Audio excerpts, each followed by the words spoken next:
The Ontario College's strike deadline approaches. What will happen at Humber? And to whichever State Department official After 5 years, a Canadian family has been rescued from the Taliban. The president's not going to see it, or the coming president. First pick in the 2014 NBA draft, Andrew Wiggins. Canadian basketball star Andrew Wiggins is getting a max contract. Humber News starts now. Hi, I'm Jason Rammer, coming to you from our newsroom at Humber's North Campus. Thanks for joining us. Here's what's making news this hour. The Ontario College's strike deadline is quickly approaching. A Change.org petition has been started in response to the potential strike, which could start by next Monday. Posted throughout Humber's North Campus are flyers that demand students get their tuition refunded for each day missed. Under the hashtag #WePayToLearn, the petition has already gained nearly 100 signatures. The union representing faculty members says they're willing to negotiate an agreement right until the deadline. If the strike happens, Humber states that all classes, including online ones, will be suspended.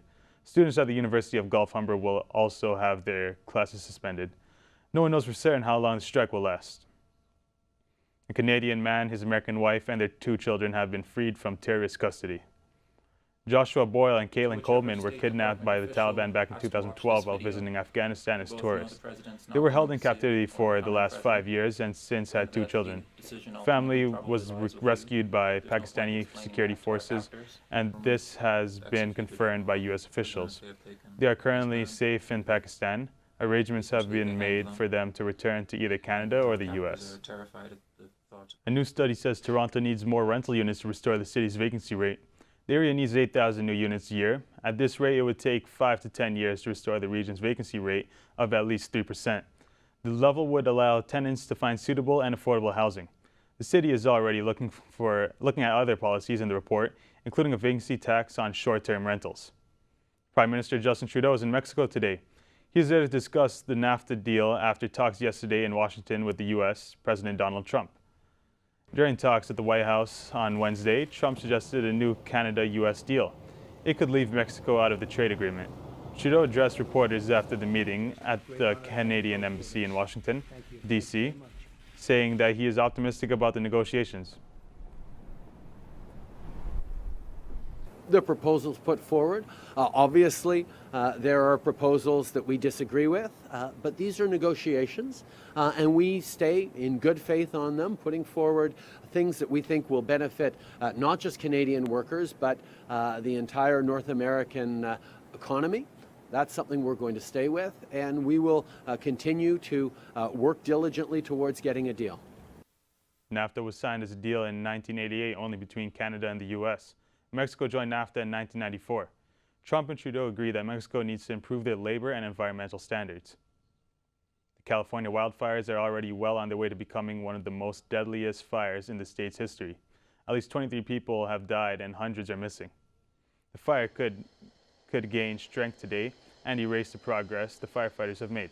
Steady winds with no humidity are expected to reach areas north of San Francisco where the fires are burning. 3,500 homes and businesses have already been destroyed. Some smaller cities have even been evacuated in anticipation. 8,000 firefighters and other crew are battling the blazes.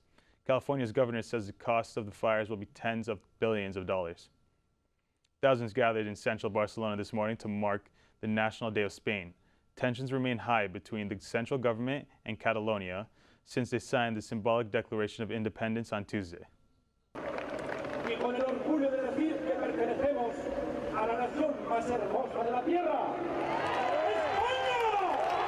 Chairs were thrown in one gathering in Barcelona. Police dispersed groups of men as fights broke out in the streets. Protesters can be seen lighting flares and setting fire to the flags.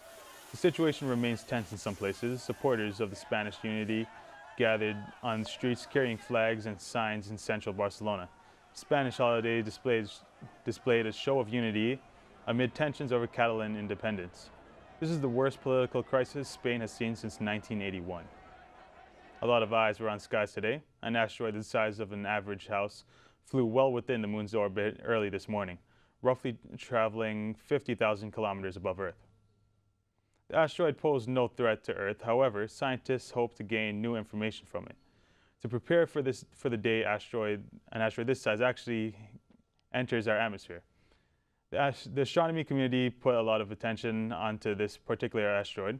Normally asteroids this small are difficult to detect early, but this one was detected in 2012. We're going to take a quick break. Still ahead, the latest in sports.